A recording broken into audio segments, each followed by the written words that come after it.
Hello everyone, welcome back to my channel.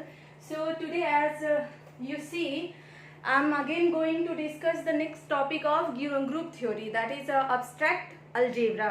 ठीक है, तो पेपर 1 के नेक्स्ट टॉपिक मैं लेके आई हूँ. आपने अगर फर्स्ट अभी नहीं देखा है, that was Jordan holder theorem. मैंने एकदम जीरो से आपको एकदम बेसिक से समझाया है. ठीक है, तो आप पहले उस वीडियो को भी देख लेना एक बार. ओके, आपको एकदम समझ में आ जाएगा. अगर आपने ग्रेजुएशन में भी अगर नहीं पढ़ा होगा ग्रुप थ्योरी, तब भी समझ में आएगा. Again I am promising you to this field extension, आप इसको बहुत अच्छे से समझ जाओगे. ठीक है, हम एकदम जीरो बेसिक से स्टार्ट करेंगे. सबसे पहले तो आपको थोड़े बहुत बेसिक चीज़ें पता होना चाहिए, तभी आप फील्ड एक्सटेंशन को समझ पाओगे. तो बेसिक चीज़ें मीन्स कि आपको ना थोड़े थोड़े फील्ड का नॉलेज होना चाहिए. अगर नहीं भी पता है तो कोई बात नहीं, मैं एकदम जीरो से स्टार्ट करती हूँ. देखो जरा, आपको ना सुनने में ग्रुप, रिंग, फील्ड ये सब एक जैसे लगते होंगे, है ना. अब मैं अगर कहूँ, जैसे सपोज अगर आप में से बहुत सारे लोग कंपटीशन का तैयारी करते होंगे, है ना. तो जैसे सीलॉग पढ़ते हैं आप कि सारे डॉग जो हैं वो कैट हैं, इस तरह के क्वेश्चन पढ़ते हैं ना. उसी तरह मैं थोड़ा सा कंसेप्ट को लेके आती हूँ. लेट सपोज कि जी कोई ग्रुप है. ठीक है, तो जितने भी आपके ग्रुप होते हैं ना, वो मतलब ग्रुप के अंदर ही आपके रिंग और फील्ड है. कहने का मतलब कि जितने भी फील्ड हैं वो सारे रिंग हैं, और जितने भी रिंग हैं वो सारे आपके ग्रुप भी हैं. ऐसा क्या है, तो देखो अगर मैं बोलूँ फील्ड, रिंग, तो ये सब भी ग्रुप हैं. बट ग्रुप होने के साथ साथ कुछ एडिशनल प्रॉपर्टी भी चाहिए इसके फील्ड और रिंग होने के लिए. ओके, जैसे अगर मैं बोलूँ ग्रुप की बात करें, तो ग्रुप में मैंने बताया था कि कोई भी ग्रुप, किसी भी जी को, सेट को हम ग्रुप तब कहेंगे जब 4 प्रॉपर्टीज को वो फॉलो करता है. That was closure property, associative property, identity और इनवर्स. ठीक है, वहां पे क्या था कि कोई भी जी जो था उसमें जितने भी आपके एलिमेंट्स थे उसको आप जब मतलब ऑपरेशन करके देखते थे ना, कोई भी मैथमेटिकल ऑपरेशन करके जब आप देखते थे उन एलिमेंट्स में, तो आपको ना मतलब या वो क्लोजर प्रॉपर्टी को भी फॉलो करता दिखता था, एसोसिएटिव को भी, और आइडेंटिटी भी होना था उसमें, और इनवर्स प्रॉपर्टी भी मतलब होना चाहिए था उसके पास. अगर हम प्लस लेते थे तो उसमें आपका आइडेंटिटी प्लस के केस में क्या हो जाता है कि ए में अगर 0 जोड़ो तभी आपको ए मिलता है ना. लेकिन मल्टीप्लिकेशन के केस में क्या होता था कि आइडेंटिटी वहां पे 1 होता था. मगर यहाँ पे जो है रिंग में, रिंग ग्रुप से थोड़ा सा मतलब एडिशनली अलग है. ये मतलब कह सकते हो कि रिंग भी ग्रुप है. ऐसा नहीं है कि रिंग आपका ग्रुप नहीं है, बट थोड़ा सा एडिशनली ये अलग है. अलग इन द सेंस कि ग्रुप का अबेलियन होना जरूरी है.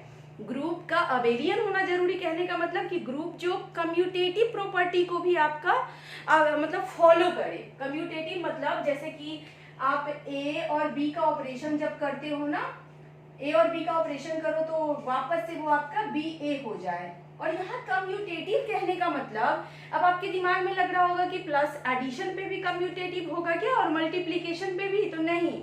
फील्ड में आप रिंग में जो आपका कम्यूटेटिव प्रॉपर्टी को फॉलो करेगा, ये over the addition only follow करेगा. ठीक, यानी ग्रुप में हम एडिशन को भी ले रहे थे और मल्टीप्लिकेशन को भी ले रहे थे, बट जो आपका रिंग है ना, रिंग में जो अबेलियन ग्रुप की प्रॉपर्टी फॉलो करवाएंगे वो हम सिर्फ और सिर्फ एडिशन पे करवाएंगे. ओके, अब इसके बाद रिंग के बाद आ जाओ ये फील्ड, कि किसी भी रिंग को हम मतलब फील्ड कब कहेंगे, तो जब भी आपका रिंग में, अब देखो रिंग के पास ना मल्टीप्लिकेटिव प्रॉपर्टी नहीं होता था, बट यहाँ पे देखो मतलब जी में थोड़ी सी मॉडिफाई किए हमने डिफिनीशन में, तो वो रिंग बन गया.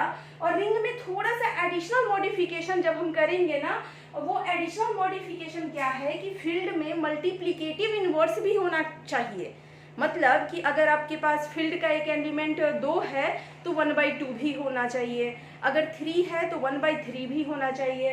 दैट मीन्स यहाँ पे थोड़ी सी प्रॉब्लम जो आ गया, क्या प्रॉब्लम आया कि अगर लेट सपोज कि फील्ड में एक 0 है, एक एलिमेंट 0 है, तो उसका मल्टीप्लिकेटिव इनवर्स मतलब क्या हो जाएगा 1/0, विच इज इनफाइनाइट, अनडिफाइंड है. इसीलिए यहाँ पे डेफिनेशन में बोला गया कि जो फील्ड है ना उसमें मल्टीप्लिकेटिव इनवर्स तो होगा, मगर वो नॉन निगेटिव एलिमेंट्स का होगा. ओके, तो यहाँ से आपका बेसिक मतलब समझ में आया होगा आपको। अगर आप ये नोट डाउन करना चाहो ना तो इसको आप स्क्रीनशॉट लेके नोट डाउन कर सकते हो। Okay, so I will start the main topic that is field extension. Actually ना मतलब आपको माना जा रहा है कि आपने फील्ड, ग्रुप, रिंग ये ऑलरेडी पढ़ लिया है, इसीलिए मतलब एमएससी में आपका फील्ड एक्सटेंशन से स्टार्ट किया गया है, बट थोड़ी सी तो बेसिक फील्ड पता होनी चाहिए, है ना। अब देखो जरा कि ये फील्ड एक्सटेंशन क्या है और हमें आखिर इसकी जरूरत क्यों पड़ी। Why we have to study about field extension? Okay, so मान लो कि आपके पास ना, मैं एक छोटा सा एग्जांपल से समझाती हूँ, आपको ना इंटरेस्ट आएगा कि आखिर हमें फील्ड एक्सटेंशन पढ़ना क्यों है। तो देखो जरा, मान लीजिए मेरे पास ना कोई पॉलिनोमियल इक्वेशन था x² + 1 इज इक्वल्स टू, मतलब x² + 1 था, ठीक है। एक पॉलिनोमियल इक्वेशन था जिसमें मतलब इसको डिफाइन किया गया था कि x बिलोंग्स टू q, यानी कि रेशनल नंबर, ठीक है। रेशनल नंबर या फिर यहाँ पे मैं r भी कर देती हूँ रियल नंबर, ठीक है। अब जरा ध्यान से देखो तो यहाँ पे क्या हुआ ना, अब रेशनल नंबर करो या फिर रियल नंबर करो, मैंने रेशनल किया, जो करना है आप कर सकते हो इसमें। यहाँ पे जरा देखना ध्यान से, जब आप इसके ना सॉल्यूशन निकालोगे तो आप कहोगे इसका तो इमेजिनरी सॉल्यूशन हो जाएगा, है ना, प्लस माइनस आई हो जाएगा, यानी एक फैक्टर x माइनस आई और दूसरा फैक्टर आपका x प्लस आई है। बट यहाँ पे जो x का डोमेन जो हमने डिफाइन किया था, जो फील्ड जो हमने डिफाइन किया था, वो क्या था आपका, एक रेशनल नंबर था। ओके, तो ये फील्ड तो आपका रेशनल नंबर है, लेकिन यहाँ पे जो आपका आंसर आ रहा है वो क्या आ रहा है, इमेजिनरी आ रहा है। यानी मुझे इस फील्ड को एक्सटेंड करना पड़ेगा, यानी इस रेशनल नंबर में इमेजिनरी नंबर्स को भी इंक्लूड करना पड़ेगा, so that the factor of the group should be come in your field, है ना। तो यहीं से आपका फील्ड एक्सटेंशन का कंसेप्ट आया, फील्ड एक्सटेंशन का कंसेप्ट आया। ओके, तो अब यहाँ से मतलब समझ में आया होगा कि हम फील्ड एक्सटेंशन क्यों पढ़ते हैं। तो रेशनल नंबर का फील्ड एक्सटेंशन क्या हो गया आपका, complex number that is C। ये सब बेसिक बातें आप साथ में नोट करना। Okay, so note it. Okay, अब देखो जरा, यहाँ से तो हमें ये समझ में आया कि हमने इस फील्ड को एक्सटेंड कर दिया, तो कुछ और भी चीजें ऐड कर दिया, तो वो हमारा दूसरा मतलब बड़ा फील्ड बन गया। तो आपको अगर कोई बोलेगा कि फील्ड एक्सटेंशन को डिफाइन करो, तो आप क्या कह सकते हो कि लेट सपोज कि आपका कोई फील्ड मतलब f है, ठीक है, और f में आपने कुछ और ऐड कर दिया, मतलब कुछ और ऐड करके f को और बड़ा बना दिया और k बना दिया, तो वही आपका क्या हो गया, फील्ड एक्सटेंशन हो गया, ठीक है। तो आप इसको डिफाइन भी कर सकते हो कि let suppose field f is सब फील्ड ऑफ फील्ड के। सब फील्ड कहने का मतलब क्या है कि छोटा है, यानी इसको आप इस तरीके से भी लिख सकते हो कि आपका जो f है ना वो क्या है, फील्ड k का सब फील्ड है, यानी k यहाँ पे क्या है, बड़ा है। Okay, then we say that k is field extension of f। तब हम क्या कहते हैं कि ये जो k है ना वही आपका क्या है, f का फील्ड एक्सटेंशन है। अच्छा, इसको ना मतलब रिप्रेजेंट करने के बहुत सारे तरीके हैं, मैं हर एक तरीका आपको बताती हूँ। जैसे कि आपका क्या है, k हो गया फील्ड एक्सटेंशन, तो k को ऊपर रखना है, एक स्ट्रेट लाइन से ऐसे डिनोट कर देना है, और ये f, इसका मतलब भी हुआ कि k is field extension of f। Okay, अगर कोई ऐसे लिख देना कि k, तो इसका मतलब भी क्या हो गया कि k is field extension of f। कोई अगर ऐसे लिख दे, इसका मतलब भी क्या है कि k f का फील्ड एक्सटेंशन है। तो यहाँ से आपको फील्ड एक्सटेंशन तो समझ में आ गया होगा। ओके, अब ना हम बेसिस ऑफ फील्ड को डिस्कस करते हैं। ठीक, आपने मतलब ग्रेजुएशन में पढ़ा होगा बेसिस ऑफ फील्ड, नहीं भी पढ़ा है तो यहाँ समझ में आ जाएगा। ठीक है, बस देखते रहिए। बेसिस ऑफ फील्ड, देखो किसी भी मतलब फील्ड एक्सटेंशन लिखो, यहाँ फील्ड नहीं, फील्ड एक्सटेंशन। हम किसी भी फील्ड एक्सटेंशन का बेसिस कैसे निकालते हैं, कहने का मतलब कि मान लो कि आपके पास ना कोई फील्ड जो है वो है रेशनल नंबर, ओके, और इसका एक्सटेंशन जो है वो है कॉम्प्लेक्स नंबर, ओके। तो ये जो रेशनल नंबर है इसको कॉम्प्लेक्स नंबर बनाना है मुझे। तो ऐसा कौन सा मिनिमम सेट का मतलब जो अरेंजमेंट आप ले सकते हो जिनकी मदद से ना आप सारे के सारे सी बना लो, उसी को हम बेसिस कहते हैं। कहने का मतलब मान लो कि मैं ना दो सेट ले लेती हूँ, 1 और i। जरा ध्यान से देखना, मतलब दो एलिमेंट वाले मैंने एक सेट लिया जिसमें क्या है, 1 है और i है। 1 और i की मदद से आप दुनिया के सारे कॉम्प्लेक्स नंबर बना सकते हो। जैसे कि आपको बनाना है 1 + i, या आपको दूसरा एलिमेंट बनाना है 2 + i, तो ये भी आप इसकी मदद से बना सकते हो ना, इसमें कुछ मल्टीप्लाई वगैरह कर करके, ओके। तो यहाँ पे इसी को हम कहते हैं बेसिस ऑफ फील्ड एक्सटेंशन। यहाँ पे ये चीज समझ में आ गया। अब दूसरा जो एक छोटा सा टर्म आता है वो आता है आपका degree of field extension, okay. अब जरा ध्यान से देखो कि फील्ड एक्सटेंशन की डिग्री का क्या मतलब है। डिग्री का मतलब थोड़ा थोड़ा मोटा मोटी दिमाग में आ रहा होगा कि डिग्री का मतलब कुछ नंबर से होता है। तो जरा ध्यान से देखना, यहाँ पे जैसे f है आपका फील्ड और k क्या है, एक्सटेंशन। f क्या है, फील्ड, और k क्या है, एक्सटेंशन ऑफ फील्ड। तो जब भी ऐसा होता है कि आपका f k का मतलब k जो है वो f का फील्ड एक्सटेंशन हो जाए, उस केस में हम कहते हैं कि k जो है ना वो वेक्टर स्पेस का काम करेगा। किसका काम करेगा, वेक्टर स्पेस का काम करेगा। k is a field extension as well as k is vector space over f। क्या कहते हैं, k जो है वो वेक्टर स्पेस है ओवर f, यानी इसको हम लिख सकते हैं kf। अब ध्यान से देखना, मैंने यहाँ पे आपको बताया था कि फील्ड एक्सटेंशन को हम कितने तरीके से लिख सकते हैं। This is the first representation, this is second, third and ऐसे भी आप लिख सकते हो, दिस इज फोर्थ। तो हम फील्ड एक्सटेंशन को इन 4 तरीके से अगर कोई लिख देना तो आपको समझ जाना है कि इन चारों में k जो है वही आपका क्या है, फील्ड एक्सटेंशन है, ओके। अब जरा ध्यान से देखना, इसमें मैंने मतलब दो चीजों को आपको समझाया, एक बेसिस ऑफ फील्ड एक्सटेंशन और एक डिग्री ऑफ फील्ड एक्सटेंशन, जो अभी मैं डिस्कस कर रही हूँ। ये कहता है कि कोई भी फील्ड एक्सटेंशन जो है वो अपने फील्ड के लिए वेक्टर स्पेस का काम करेगा, और वो जितना स्पेस छेकेगा ना, that dimension is called degree of field extension, okay. तो इसको आप लिख सकते हो, dimension of vector space is called degree of field extension, okay. यहाँ से ये दोनों बात आपको समझ में आया होगा कि बेसिस ऑफ फील्ड एक्सटेंशन हम मतलब उन एलिमेंट्स के सेट को कहते हैं जिनकी मदद से मतलब minimum required set of element by which we can make all the element of your extension, okay. अब आगे मैं डिस्कस करती हूँ कि ये छोटे छोटे टॉपिक मैंने दो डिस्कस किया। एक यहाँ पे ना मतलब जो नेक्स्ट इम्पॉर्टेंट टॉपिक है वो है आपका transitivity property of field extension, ठीक है। तो उसको डिस्कस करते हैं। अच्छा, एग्जाम में अगर कोई आपसे पूछ दे कि व्हाट इज फील्ड एक्सटेंशन, तो इसमें ना बहुत सारी चीजों को इंक्लूड करके लिख सकते हो। फर्स्ट कि आप इसको डिफाइन करना कि let's suppose field F is सब फील्ड ऑफ फील्ड के, then k is called field extension of f, okay।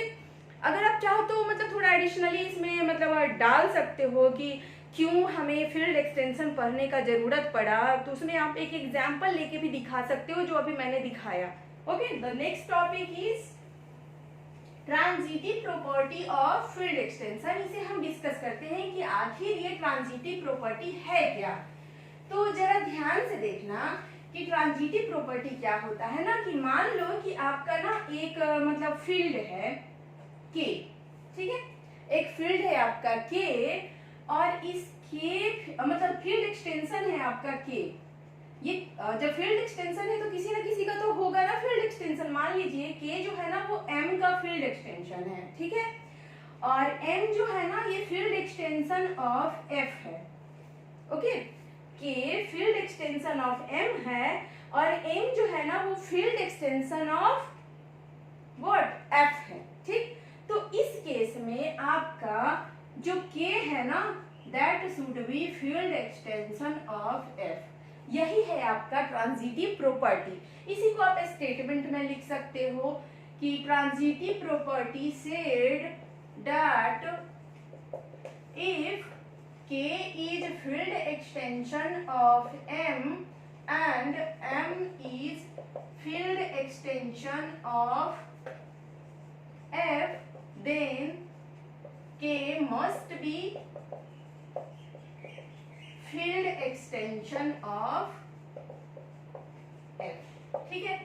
अब यहाँ पे देखो मैंने ये अभी जो डिग्री पढ़ाया आपको उसका मैंने सैंपल थोड़ा मिसिंग कर दिया, वहां पे आप ऐड कर लेना, ठीक है। जैसे डिग्री ऑफ फील्ड एक्सटेंशन आपको अगर लिखना है, मान लीजिए कि आप डिग्री लिख रहे हो और डिग्री जब लिख रहे हैं जैसे यहाँ पे था फील्ड f और इसका एक्सटेंशन क्या था k, और k आपका वेक्टर स्पेस की तरह काम करेगा। ओके, तो अगर डिग्री ऑफ k आपको लिखना है तो यहाँ पे इसको हम डिनोट करते हैं k और यहाँ आप रेशियो का सिंबल देंगे f और बिग ब्रैकेट से आप इसको क्लोज करेंगे, तो इसी को कहते हैं degree of field extension k over f। Okay, तो यहाँ जो स्टेटमेंट मैंने लिखा कि आपका ट्रांजिटिव प्रॉपर्टी क्या कहता है कि k अगर फील्ड एक्सटेंशन है m का और m जो है वो फील्ड एक्सटेंशन है f का, तो k must be field extension of f, है ना। और इसी को सिंबॉलिक मतलब रिप्रेजेंटेशन में ऐसे दिखाते हैं कि अगर आपका जो मतलब छोटे छोटे जो आपके क्या थे k जो है वो किसका था, k आपका एक्सटेंशन था m का, तो k और m का जो डिग्री होगा ना इनटू जो आपका f m और f का जो डिग्री होगा ये इक्वल होना चाहिए degree of k and f, ठीक है। तो मैंने जिस सीक्वेंस में लिखा उसी के अकॉर्डिंग यहाँ भी जवाब दिया। अब आप किसी को पहले किसी को बाद में अगर डेफिनेशन में लिख रहे हो तो उसी के अकॉर्डिंग यहाँ अल्फाबेट्स चेंज हो जाएगा, कंसेप्ट यही रहेगा। ओके, अब जरा ध्यान से देखना कि अगर कोई बोले कि चलो इसको साबित करो, तो आप कहोगे साबित क्या करना है, जब ये इसका फील्ड एक्सटेंशन है और ये इसका है तो जाहिर सी बात है ये इससे भी बड़ा है, इससे भी बड़ा है, तो ये इसका भी फील्ड एक्सटेंशन होगा। मगर ये मैथ्स है, यहाँ पे तो 2 + 2 = 4 भी आपको प्रूव करने का सवाल आ सकता है ना। अगर लेट्स सपोज ये आपको कोई प्रूव करने कर दे, मतलब बोल दे, तो हम इसको प्रूव कैसे करेंगे ये अब देखते हैं हम। ओके, तो इसे आप नोट डाउन करना, ठीक।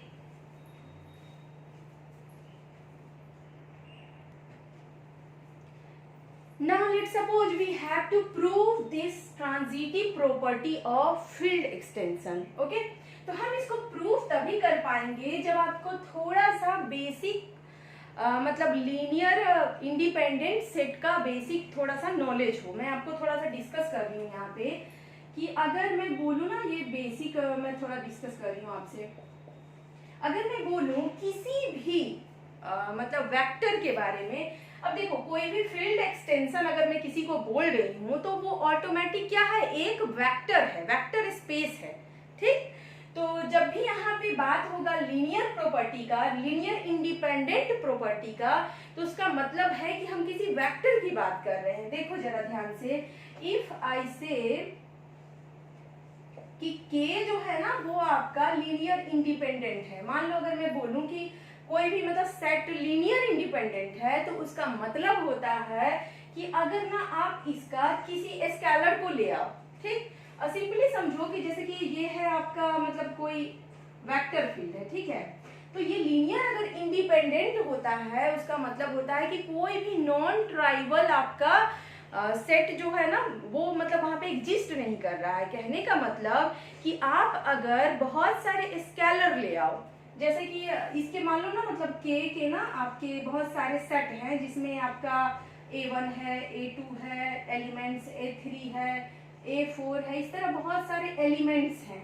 हर एलिमेंट्स को अगर मैं किसी स्केलर से मल्टीप्लाई कर दूं, जैसे C1 plus A2 C2 plus A3 C3 dot dot dot up to AN CN, अगर मैं इस तरह से मल्टीप्लाई करके कॉम्बिनेशन बनाऊं तो ये पूरा जो सम है ना वो जीरो तभी आ सकता है जब मेरा हर एक स्केलर जो मल्टीप्लाई हुआ है वो क्या हो जाए, जीरो होगा। ये जीरो तभी होगा जब सिर्फ और सिर्फ C1 C2 C3 ये सब के सब क्या हो जाए, इक्वल टू जीरो हो जाए।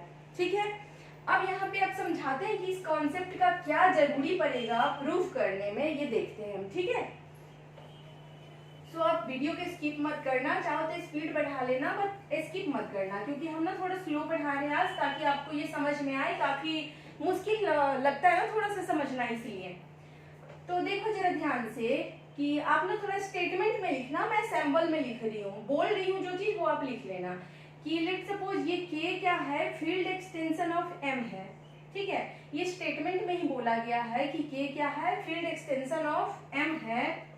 K आपका फील्ड एक्सटेंशन ऑफ M है। सो जो आपका मतलब K होगा ना, K अगर आपका M का फील्ड एक्सटेंशन है तो यहाँ पे K जो होगा उसके भी तो कुछ एलिमेंट्स होंगे। मान लो कि इसके एलिमेंट्स जो है ना, एलिमेंट्स जो है वो क्या है, alpha 1 alpha 2 alpha 3 up to alpha n। तो मतलब K के ना इतने सारे एलिमेंट्स हैं। ठीक, तो इसीलिए जो बेसिस होगा, अब ये क्या है आपका फील्ड एक्सटेंशन है, तो जितना भी हम बातें करेंगे ना, we will talk about only field extension, field के लिए बात नहीं करेंगे। यहाँ पे M क्या है, फील्ड है, और K क्या है, फील्ड एक्सटेंशन, इसलिए हम K पे ही सारी बातें करेंगे। ठीक, तो K के elements alpha 1 to alpha m है, और जो बेसिस है ना वो आपके क्या हो जाएंगे, इन्हीं सबको मिला के सेट बना दो, तो ये आपका क्या कहलाता है, बेसिस कहलाता है। ठीक है, उसी तरह जब आपका M क्या था, M आपका जब फील्ड एक्सटेंशन था, किसका, M is field extension of F। जब M फील्ड एक्सटेंशन है तो अब किसकी बात करेंगे, M की बात करेंगे, है ना। अब किसकी बात करेंगे, M की बात करेंगे। तो M के लिए सिमिलरली जो बेसिस हो जाएगा, बेसिस ऑफ M, ये क्या हो जाएगा, मान लो कुछ भी मान लो कि इसमें एलिमेंट्स हैं beta 1 beta 2 up to beta n।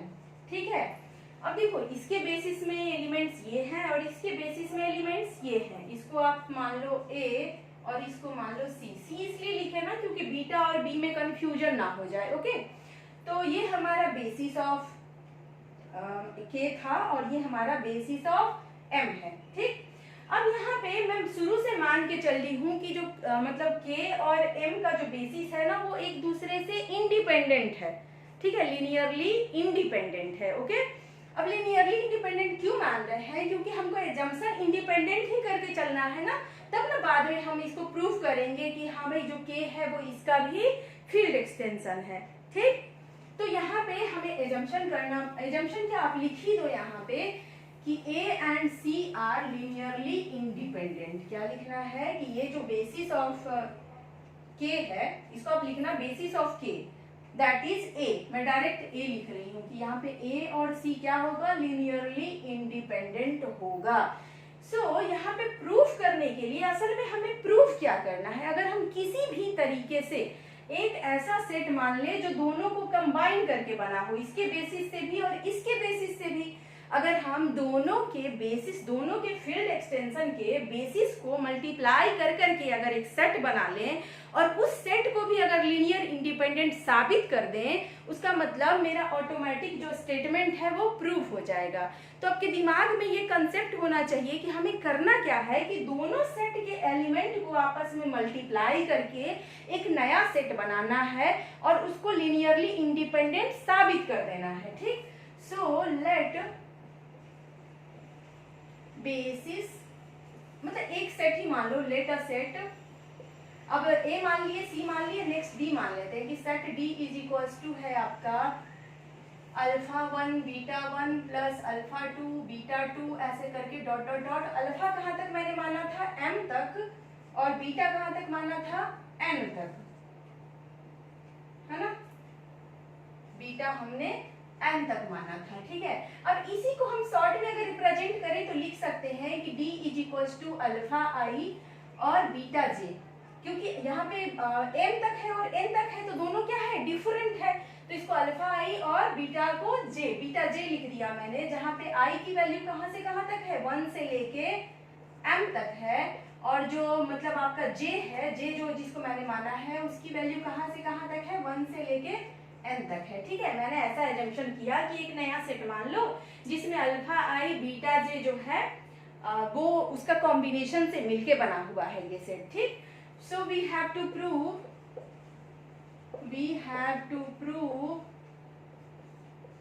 D is also linear independent। अगर हमने ये प्रूव कर दिया तो ऑटोमेटिक हमारा सवाल बन जाएगा। तो इसको हम प्रूव कैसे करेंगे, तो इन स्टेप को जरा ध्यान से देखना, देखते देखते आपको याद हो जाएगा, टेंशन मत लेना, ठीक है। तो देखो प्रूव कैसे करेंगे, तो जब हमें प्रूव करना है तो मैंने अभी आपको बताया कि कोई भी सेट अगर लीनियर इंडिपेंडेंट होता है तो उस केस में क्या होता है कि एक स्केलर क्वांटिटी हम एजम्पशन करते हैं और उसको ना उससे मल्टीप्लाई करके और कॉम्बिनेशन कर करके 1 2 3 4 करके और सारे का सम निकालते हैं, that should be equal to 0 only when सारे स्केलर भी क्या हो जाए, 0 हो जाए। तो यहाँ पे आपको अज्यूम करना है, लेट अज्यूम सी आई जे एक न्यू स्केलर मान लो आप, is a scalar such that एक ऐसा स्केलर है जो आए और इस कॉम्बिनेशन के साथ मल्टीप्लाई हो जाए, इस कॉम्बिनेशन के साथ मल्टीप्लाई हो जाए और उसके बाद जो सम मिले आपको वो 0 हो जाए, और 0 तभी होगा जब ये आपका क्या आ जाए, 0 आ जाए। तो इसको तो पहले हम 0 पुट करेंगे और उसके बाद इस ये 0 आएगा, इस बात को साबित करेंगे, ठीक है। बात समझ में आई आपको। तो यहाँ पे देखो आई भी है, जे भी है, आई भी है, जे भी है, तो समेशन भी आपको 2 लगाना पड़ेगा, एक आई के लिए और एक जे के लिए। तो देखो आई आपका कहाँ से कहाँ तक हो जाएगा, 1 से लेके, आई आपका कहाँ से कहाँ तक है, 1 से लेके m तक, और जे आपका कहाँ से कहाँ है, 1 से लेके n तक, ओके। अब जरा ध्यान से देखना, जब डबल समेशन को हम सॉल्व करते हैं तो किसी ना किसी एक के साथ हम क्या करते हैं, इसको कंबाइन कर लेते हैं। तो ये देखो ये जे वाला टर्म है, ये जे है इसमें भी और इसमें भी, तो इसको कंबाइन कर लो और इसको आप अलग कर लो। जब इसको सॉल्व करोगे तो ये हो जाएगा आपका sigma I is equal to 1 to m sigma C I J, J is equal to 1 to n और बी जे वाले टर्म को मैंने एक साथ रख लिया और यहाँ पे अल्फा आई को अलग कर दो और इसको अंडर ब्रैकेट ले लो। अब जरा ध्यान से देखो, अगर हम इसको सॉल्व करने जाते हैं that should be equal to 0, ये यहाँ पे आप लिख दीजिए, ठीक। इसको आप अलग से उठा लो, यहाँ से पूरा को सॉल्व मत करो, इसको आप अलग उठा के पहले इसका ऑपरेशन करके देखो कि आखिर चीज क्या है, ओके। तो चलिए इसको निकाल लेते हैं बाहर। वीडियो थोड़ा लंबा हो जाए तो घबराना नहीं, बट ये आपको ना एक ही बार में समझ आ जाएगा, ठीक। अब हम इसको ना बाहर निकाल लेते हैं, summation of C I J B J J is equals to 1 to n, ठीक। अब इसको ना बाहर निकाल के आपको यहाँ पे लिख देना है क्या, कि जब इसको आप सम करोगे तो ये किसी ना किसी के तो इक्वल आएगा ना। मान लेते हैं कि ये किसके इक्वल आ गया, पी आई जे के इक्वल आ गया, ठीक है। कुछ भी आप मान लो कि ये किसके इक्वल आ गया, पी आई जे के इक्वल आ गया जब हमने इसको सॉल्व किया। और यहाँ ध्यान से देखो, ये जो है ना आपका मतलब ये आपका क्या था, बीटा जे था, सॉरी ये बीटा जे है, बी नहीं है, ये क्या है, बीटा जे है। अब मैंने वहां पे बताया था बीटा जे जो था वो आपका कौन से सेट से बिलोंग कर रहा था, अल्फा वाला जो था वो ए से बिलोंग कर रहा था, और बीटा जे वाला जो था वो किससे बिलोंग कर रहा था आपका, याद करो अभी जो पीछे हमने इरेज किया वो सी था, ये किससे बिलोंग कर रहा था, सी से। And C is linearly independent, मैंने क्या बताया था कि सी और ए दोनों क्या है, लीनियर इंडिपेंडेंट है, ओके। जब भी कोई लीनियर इंडिपेंडेंट होता है तो उसके स्केलर से अगर आप किसी भी स्केलर को लाके मल्टीप्लाई करके उसका समेशन निकालते हो तो वो आपका समेशन 0 कब आता है, जब आपका सारा का सारा जो ये है ना टर्म वो क्या हो जाए, 0 हो जाए, ओके। तो फिलहाल तो हमने इसको क्या मान लिया है, पी आई जे, ओके।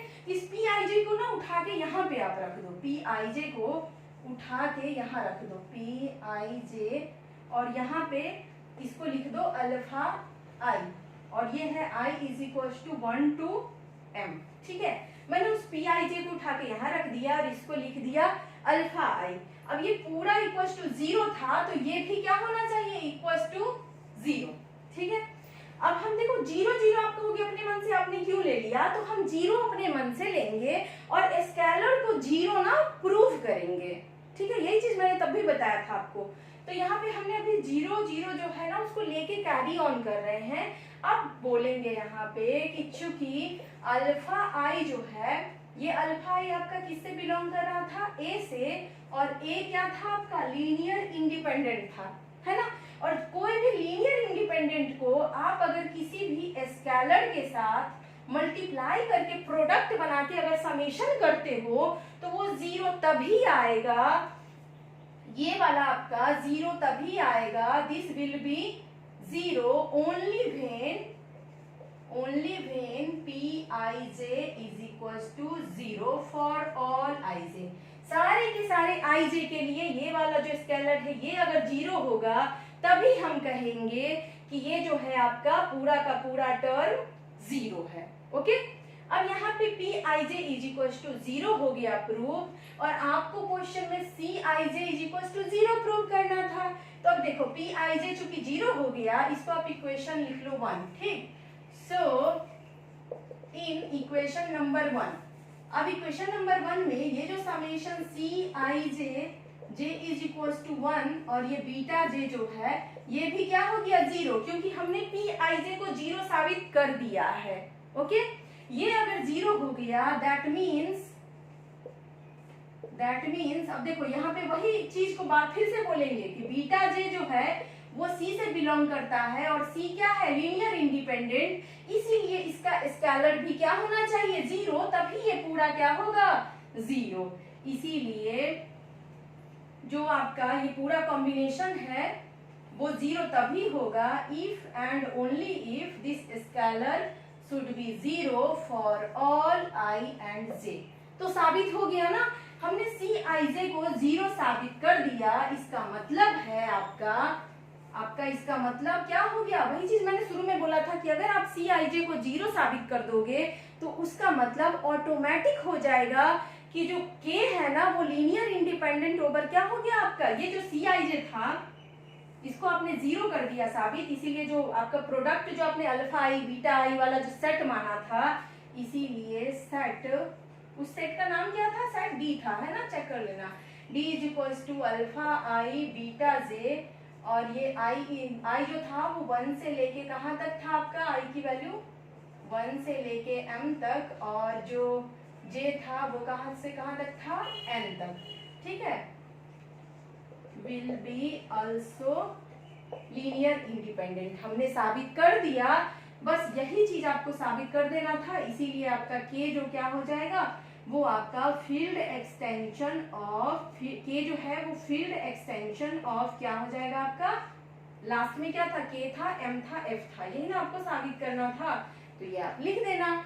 ठीक है, तो मैं एक बार रिकॉल करा देती हूँ फटाफट कि सबसे पहले आपका ट्रांजिटिव प्रॉपर्टी फील्ड एक्सटेंशन क्या है, कि कोई भी फील्ड अगर अपने से बड़े वाले फील्ड का सबसेट है तो वो जो बड़ा वाला फील्ड है वो उस छोटे वाले फील्ड का फील्ड एक्सटेंशन कहलाता है, और जो फील्ड एक्सटेंशन होता है वो अपने ही फील्ड के ओवर वेक्टर स्पेस क्रिएट करता है, इसीलिए उसको हम वेक्टर स्पेस भी कहते हैं। और जब उसका नाम आप वेक्टर स्पेस लिखोगे तब उसी फील्ड एक्सटेंशन को इस तरीके से रिप्रेजेंट करते हैं। ठीक है, तो बेसिस ऑफ फील्ड एक्सटेंशन भी क्या था ये भी मैंने बताया, डिग्री भी बताया आपको, और ट्रांजिटिव प्रॉपर्टी बताया, ना सिर्फ बताया, इसको प्रूफ कैसे करना है ये भी बताया। प्रूफ करने के लिए पहले एक फील्ड एक्सटेंशन के बहुत सारे एलिमेंट वाले सेट बना लो, फिर दूसरे फील्ड एक्सटेंशन के बहुत सारे एलिमेंट वाले सेट बना लो, फिर तीसरा एक अजम्पशन कर लो कि दोनों को मल्टीप्लाई कर करके सेट बना है। ओके, फिर फर्स्ट वाले जो मतलब फील्ड एक्सटेंशन और सेकंड वाले फील्ड एक्सटेंशन है दोनों आपका लीनियर इंडिपेंडेंट हो जाएगा,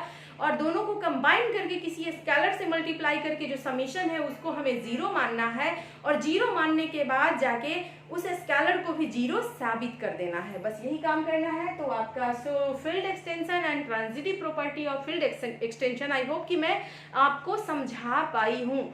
ये बहुत ज़्यादा बड़ा टॉपिक है, बट फिर भी कोशिश करके बहुत मुश्किल से आपको इतने कम समय में समझा पाए हैं, ठीक है। तो अगर आपको वीडियो समझ में आया, पूरा ये लेक्चर समझ में आया, तो आप कमेंट सेक्शन में लिख देना यस, और प्लीज़ वीडियो को लाइक करिए, सब्सक्राइब करिए चैनल को, और थोड़ा सा सपोर्ट भी करो आप, ठीक है। तभी मैं मेहनत कर पाऊँगी पूरे मोटिवेशन के साथ, ठीक है। Thank you, keep watching and supporting me, bye bye.